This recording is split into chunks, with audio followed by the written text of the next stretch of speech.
Hay momentos en la vida que te parten en dos, un antes y un después tan brutal, tan definitivo, que ni siquiera el aire vuelve a saber igual después de vivirlos. El mío llegó un miércoles por la mañana, entre el olor a café recién hecho y el sonido de una canción vieja en la radio mientras desayunaba sola, como cada día desde hace 6 años. No busqué lo que encontré. Eso es lo primero que necesito que entiendas. Yo no soy de las que espían ni de las que sospechan sin razón. Siempre creí en la privacidad, en el respeto, en esa línea invisible que separa lo que es tuyo de lo que es mío. Pero hay días en que el destino decide que ya es tiempo de que sepas la verdad, aunque no estés lista para recibirla. Me llamo Josefina Mendoza Herrera.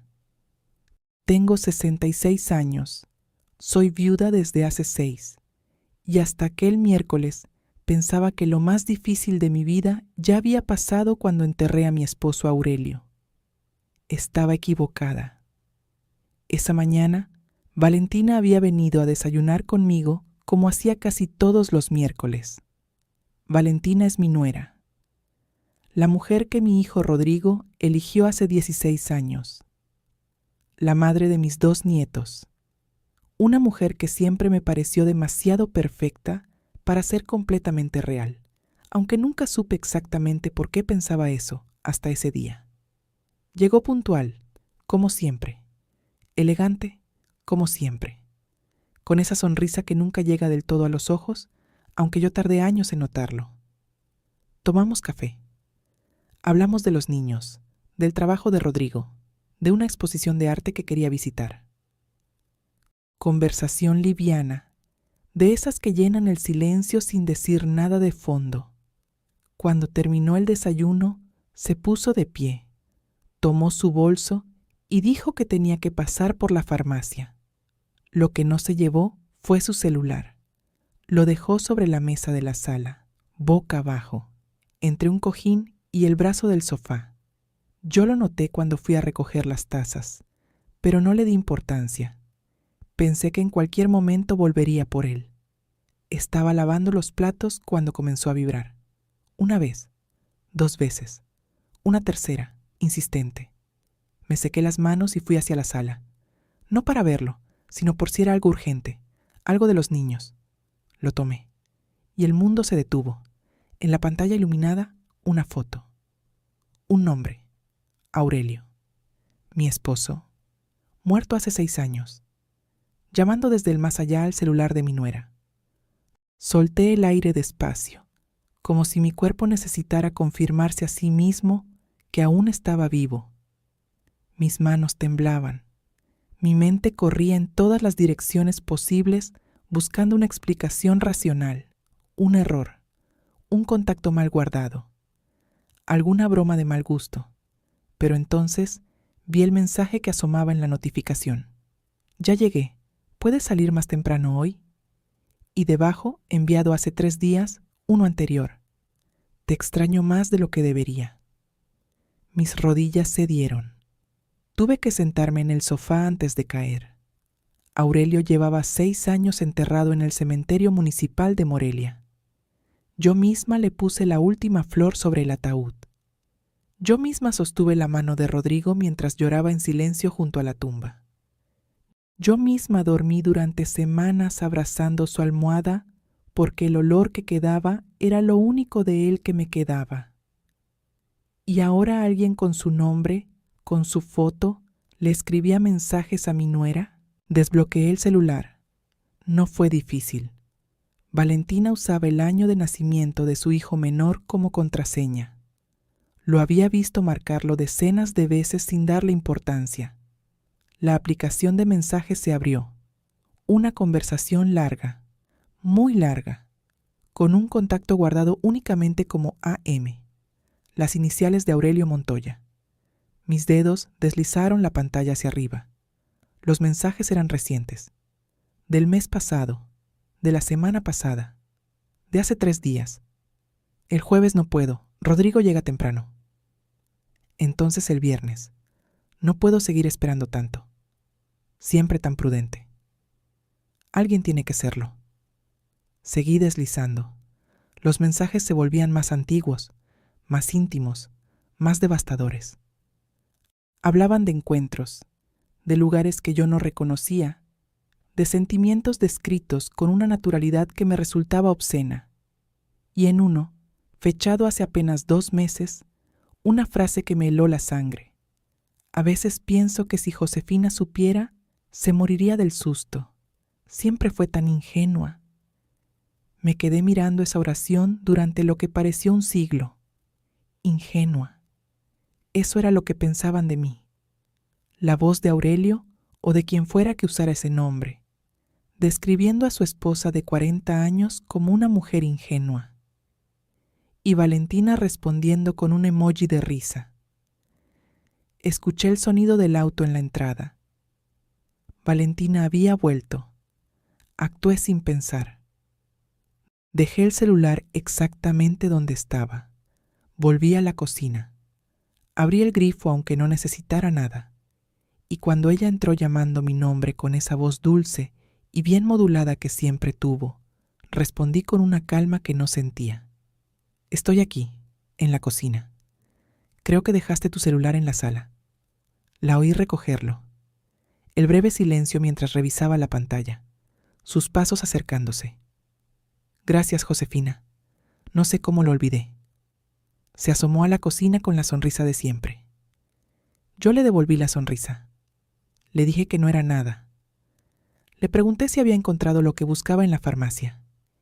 Y mientras ella respondía con normalidad, mientras hablábamos de pastillas para la alergia de su hijo menor, yo pensaba una sola cosa. ¿Quién era AM? ¿Quién usaba el nombre de mi esposo muerto para escribirle mensajes a mi nuera?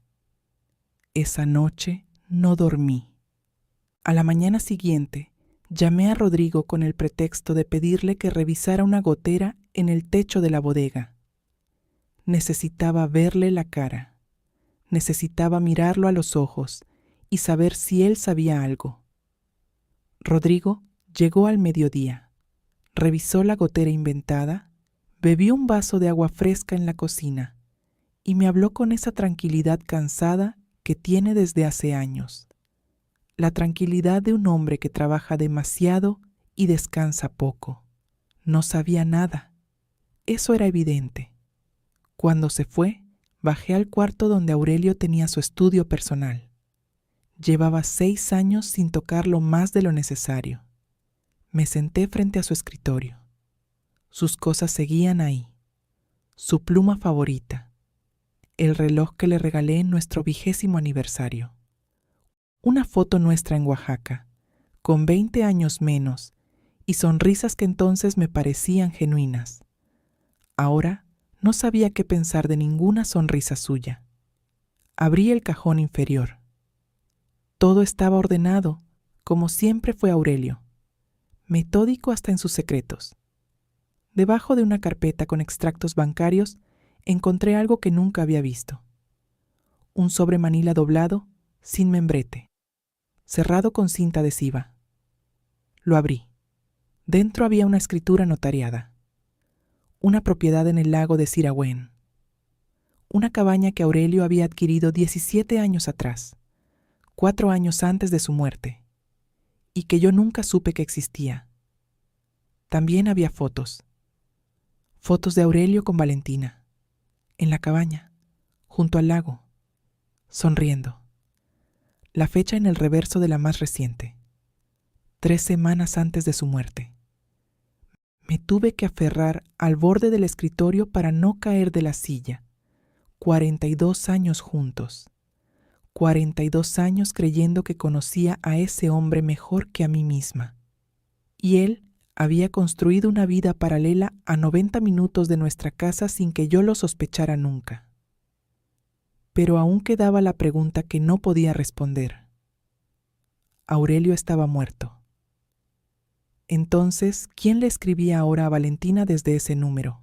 No podía quedarme quieta esperando que la respuesta llegara sola. Revisé los archivos del seguro de vida. Aurelio había muerto de un infarto fulminante mientras yo estaba visitando a mi hermana en Pátzcuaro. Valentina fue quien lo encontró. Valentina quien llamó a la ambulancia. Valentina quien me llamó llorando para darme la noticia. Valentina, siempre Valentina. Luego fui a ver al médico que había firmado el certificado de defunción. El doctor Fuentes se había jubilado, pero conseguí un duplicado del certificado con una excusa de trámites de herencia. Lo revisé con cuidado. Todo parecía en orden. Fecha, causa, firma, sello. Pero algo me inquietaba. Aurelio nunca mostró señales claras de problemas cardíacos. Era un hombre activo, que caminaba, que cuidaba lo que comía. El médico de cabecera le había dicho hacía apenas un año que su corazón estaba bien para su edad. ¿Cómo puede fallar tan de repente un corazón que supuestamente estaba bien? El miércoles siguiente tomé la decisión que cambiaría todo. Fui a la cabaña del lago de Sir Owen. Tardé casi 2 horas en encontrarla. El camino no aparecía en los mapas del teléfono. Pero cuando finalmente vi el lago brillar entre los pinos y distinguí el porche de madera oscura entre los árboles, supe que era el lugar de las fotos. No había autos estacionados. La puerta principal estaba cerrada con llave. Rodeé la cabaña y encontré una ventana lateral que se dio con poca presión. Entré. El interior estaba limpio, ordenado, con señales claras de uso reciente. Una botella de vino sobre la mesa, flores frescas en un jarrón, una revista con fecha de la semana anterior. Alguien venía aquí regularmente. El dormitorio me detuvo el corazón. En el armario, colgadas del lado derecho, había ropa de hombre, camisas, pantalones. Una chamarra de cuero que reconocí de inmediato porque yo misma la había comprado en una tienda del centro de Morelia, hace exactamente 8 años, como regalo de cumpleaños. Era la chamarra de Aurelio. Yo misma había donado toda su ropa al mes de su muerte. ¿Cómo podía estar esa chamarra aquí, colgada como si su dueño fuera a regresar a recogerla en cualquier momento? Fue entonces cuando oí el sonido de un motor acercándose por el camino de tierra. Salí por la misma ventana. Me escondí detrás de los arbustos junto al lado norte de la cabaña, agachada, conteniendo la respiración. Un sedán gris se detuvo frente a la entrada. Primero bajó Valentina. Cargaba una bolsa de tela y sonreía hacia el auto con la expresión de alguien que espera ver llegar a quien le gusta. Luego bajó él, alto, cabello entrecano, la forma de caminar pausada y segura que yo habría reconocido entre 1000 personas porque la había visto durante 42 años cruzando el pasillo de mi propia casa. Si no supiera que era imposible, habría jurado que era Aurelio. Me cubrí la boca con la mano para no hacer ningún sonido. El hombre tomó a Valentina de la cintura. Ella apoyó la cabeza en su hombro. Entraron juntos, como lo hacen 2 personas que llevan mucho tiempo necesitándose. La puerta se cerró. Me quedé detrás de los arbustos durante lo que debieron ser 10 minutos, aunque me parecieron 10 años. Luego volví a mi auto, conduje hasta el primer trecho pavimentado que encontré y me detuve. Apreté el volante con las 2 manos. No era Aurelio. No podía ser Aurelio. Yo había estado en su funeral. Había visto su cuerpo. Había puesto mi mano sobre su pecho frío antes de que cerraran el ataúd. Pero entonces, ¿quién era ese hombre? ¿Y por qué se parecía tanto a mi esposo muerto que por un segundo sentí que el tiempo se había roto? Regresé a la cabaña al día siguiente. Sola, temprano. Esta vez busqué con más cuidado. En el cajón de la mesita de noche encontré un frasco de medicamentos, recetado a nombre de Ernesto Montoya Vidal. Me quedé mirando ese nombre durante un largo rato. Montoya, el apellido de Aurelio. En el reverso del frasco, una dirección de Guadalajara y el número de un cardiólogo. También encontré, dentro de una caja de zapatos debajo de la cama, una carta manuscrita sin destinatario. La letra era diferente a la de Aurelio, aunque tenía ciertos rasgos similares, como cuando dos personas aprendieron a escribir con el mismo maestro. Decía: no sé si alguien leerá esto. Si lo estás leyendo, ya no importa el orden en que sucedieron las cosas. Solo quiero que quede escrito que yo no planeé nada de esto. La vida me puso en el lugar equivocado en el momento equivocado, y a veces eso es suficiente para cambiarlo todo. En la esquina superior derecha, casi sin querer, 2 letras: E.M. Ernesto Montoya. Guardé la carta en mi bolso, y esa tarde llamé a mi prima Graciela, que trabajó años como asistente en el Registro Civil del Estado.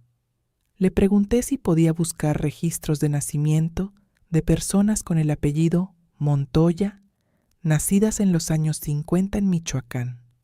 3 días después me llamó: Josefina, encontré algo raro. Hay un Aurelio Montoya Vidal registrado en 1958 en Uruapan, y hay un Ernesto Montoya Vidal, también registrado en 1958, en el mismo hospital, el mismo día. Me senté. ¿Gemelos? Eso parece, pero el registro de Ernesto tiene una nota de adopción. Fue dado en adopción a los 3 meses a una familia de Guadalajara. El techo de mi cocina pareció bajar varios centímetros. Aurelio tenía un hermano gemelo que nunca me mencionó. Un hermano gemelo que en este momento vivía una vida paralela en una cabaña junto al lago de Sirahuén, con la esposa de mi hijo. Esperé el jueves siguiente. Volví a la cabaña. Esta vez me quedé en el auto entre los pinos, a cierta distancia. Valentina llegó primero. Media hora después llegó él. Los observé entrar. Vi sus siluetas moverse detrás de la cortina fina de la ventana. Tomé el teléfono y llamé al número de AM que había guardado en mi celular. Timbró 3 veces. Vi que la silueta masculina se detuvo. Se acercó a la ventana. Contestó. Bueno, la voz era la de Aurelio. O casi. Había algo ligeramente distinto en la tonalidad, en la forma de pronunciar la primera sílaba. Pero si yo no hubiera pasado 42 años escuchando esa voz todos los días, no habría notado la diferencia. Hablé despacio. Ernesto, sé quién eres. Sé dónde están. Mañana voy a ir a esa cabaña y vamos a hablar. Los 3. Silencio. Josefina, mañana, a las 10 de la mañana. Colgué. Esa noche lloré sin saber exactamente por qué. No era solo rabia, no era solo traición, era algo más complicado, más antiguo. Era el duelo de descubrir que el hombre al que lloré durante 6 años nunca fue completamente el hombre que yo creí conocer. Llegué a la cabaña a las 10 en punto. Los 2 me esperaban sentados en la sala. Valentina con las manos cruzadas sobre el regazo, la mandíbula apretada, los ojos secos. Ernesto de pie junto a la ventana, mirándome llegar por el camino de tierra. Cuando abrió la puerta, el impacto de verlo de cerca fue físico. Era Aurelio. La misma estructura de la cara, los mismos pómulos altos, la misma manera de inclinar levemente la cabeza al mirar a alguien. Pero había diferencias que yo ya buscaba. Una cicatriz pequeña bajo el mentón izquierdo que Aurelio no tenía. Las orejas ligeramente distintas. La voz casi idéntica, pero con una cadencia diferente, como una canción conocida interpretada por otro músico. Entré sin que me lo pidieran. Me senté frente a los 2. Quiero saber todo. Ernesto habló primero. Me contó que había sabido de la existencia de Aurelio hacía 9 años, cuando un diagnóstico de insuficiencia cardíaca lo llevó a buscar antecedentes médicos familiares. Contrató a un investigador privado. El investigador encontró a Aurelio. Los dos se conocieron en secreto durante casi un año antes de la muerte de Aurelio. Se reunían en Guadalajara, lejos de Morelia, lejos de Rodrigo, lejos de mí. Aurelio nunca quiso que yo supiera. Valentina entró en escena cuando Ernesto vino a Morelia a conocer la ciudad donde Aurelio vivía. Fue Aurelio quien los presentó. Una cena entre los tres, supuestamente inocente. Luego otra. Luego, encuentro sin Aurelio. ¿Cuándo empezó lo tuyo con él? Le pregunté directamente mirándola. Tardó en responder. Antes de que Aurelio muriera. La frase aterrizó en el silencio de la sala como una piedra en agua quieta. ¿Él lo sabía? Ella sintió despacio. ¿Y aún así siguió viéndote? Aurelio y yo ya no éramos lo que habíamos sido desde hacía años. Rodrigo no lo sabía porque ninguno de los dos quería hacerle daño. ¿Y yo? La pregunta era diferente. Era, ¿también conmigo fingía? Ernesto respondió antes que ella. Él te respetaba, Josefina. Me lo dijo muchas veces. Pero respeto no es lo mismo que amor. Eso también me lo dijo. 42 años. Y lo mejor que su hermano gemelo podía decirme era que Aurelio me respetaba. Les pregunté sobre la muerte de Aurelio. Valentina bajó los ojos. Me dijo que Aurelio había tenido un primer episodio cardíaco leve hacía 7 años, un año antes de morir, que solo ella lo sabía porque estaba con él cuando ocurrió, que los dos decidieron no decirle nada al médico de cabecera, que Aurelio empezó a tomar medicamentos sin prescripción regular, sin seguimiento. El día que murió me llamó por la mañana. Dijo que no se sentía bien. Yo fui. Cuando llegué ya era tarde. ¿Llamaste a la ambulancia inmediatamente? La pausa fue breve, casi imperceptible, pero yo la noté. Sí, dijo. No le creí. No dije nada en ese momento. Pero no le creí. Ernesto continuó. Después de la muerte de Aurelio, él y Valentina siguieron en contacto. Al principio dijo, era solo el duelo compartido. Luego fue algo más. Sé que no hay manera de que esto te parezca aceptable, me dijo. Solo puedo decirte que no fue calculado. Pero aquí están. Sí, aquí estamos. Miré a Valentina. ¿Y Rodrigo? Ella apretó los labios. Rodrigo merece más de lo que yo le he podido dar. Lo sé. Estoy pensando en cómo manejar esto. Pensando. Repetí la palabra despacio. Llevas 6 años pensando. Salí de la cabaña sin haber tomado ninguna decisión. Conduje de regreso a Morelia con las manos firmes en el volante y la mente extrañamente clara. Como cuando se termina una tormenta y el cielo queda limpio pero frío. Durante los días siguientes hice algo que no esperaba hacer.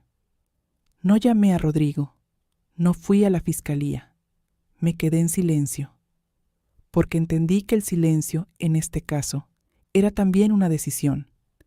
Si yo revelaba todo, destruía la imagen que Rodrigo tenía de su padre. Le quitaba el único consuelo que le quedaba del hombre que lo crió, la certeza de que ese hombre era quien decía ser. Rodrigo ya había perdido a su padre. No necesitaba perder también el recuerdo. La llamé una semana después. Le dije lo que había decidido. No le contaría nada a Rodrigo sobre Ernesto, ni sobre lo que supe de Aurelio, con una condición. Ella sería honesta con Rodrigo sobre el estado de su matrimonio. Si algo entre ellos ya no funcionaba, se lo diría. Sin escándalos.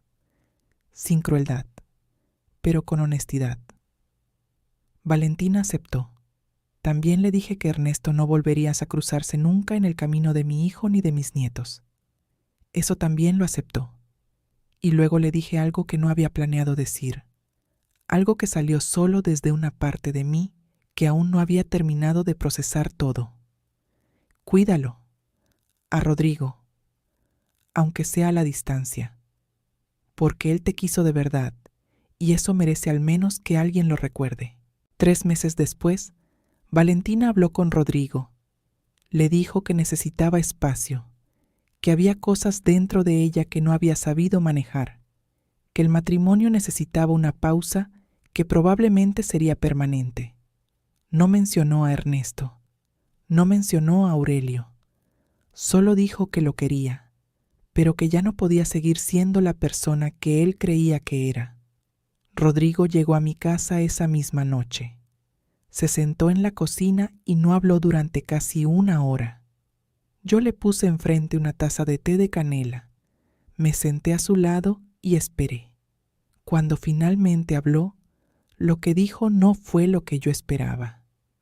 Mamá, yo lo sentía desde hace tiempo, que algo no estaba bien, que ella estaba en otro lugar aunque estuviera en la misma habitación. Pero preferí no preguntar porque tenía miedo de la respuesta. Le puse la mano en el brazo. A veces el miedo nos protege de cosas que todavía no estamos listos para cargar. Me miró. ¿Tú sabías algo? Dudé. Solo un segundo.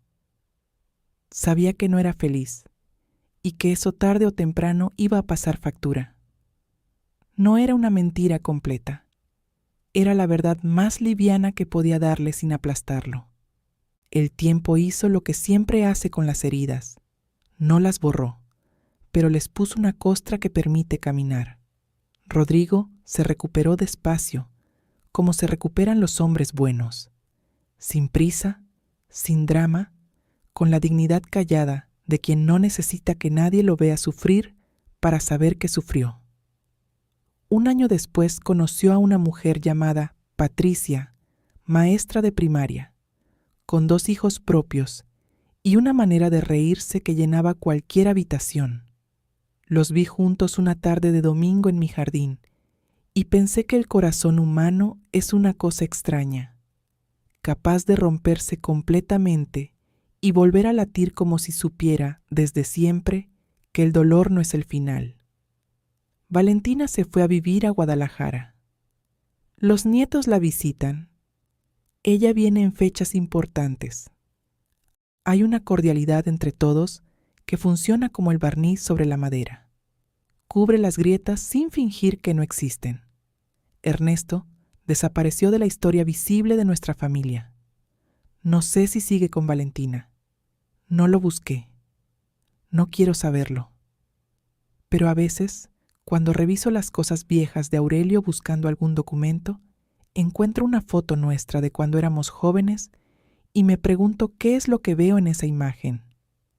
Si era real lo que había en sus ojos cuando me miraba, o si aprendí a interpretar como amor algo que era otra cosa. Y cada vez que me hago esa pregunta, llego a la misma conclusión, que quizá nunca voy a saberlo con certeza. Y que vivir sin esa certeza también es una forma de seguir adelante. Hoy es miércoles. Mis nietos llegaron esta mañana con ruido y bolsas de pan dulce y la energía desordenada que solo tienen los niños cuando están completamente seguros de que son bienvenidos. Rodrigo llegó después, con Patricia, con esa calma nueva que tiene desde que dejó de cargar cosas que no eran suyas. Me senté a la cabecera de la mesa de mi cocina y los miré a todos. El sol entraba por la ventana. Olía a café. Alguien contaba un chiste que no escuché completo porque me quedé grabándome ese momento. Esta mesa, esta gente, este ruido, todo esto también es real. Todo esto también es mío. Y ninguna traición, por más profunda que haya sido, me puede quitar lo que está frente a mí ahora mismo. Eso lo entendí tarde, pero lo entendí. Y a veces entenderlo tarde es suficiente.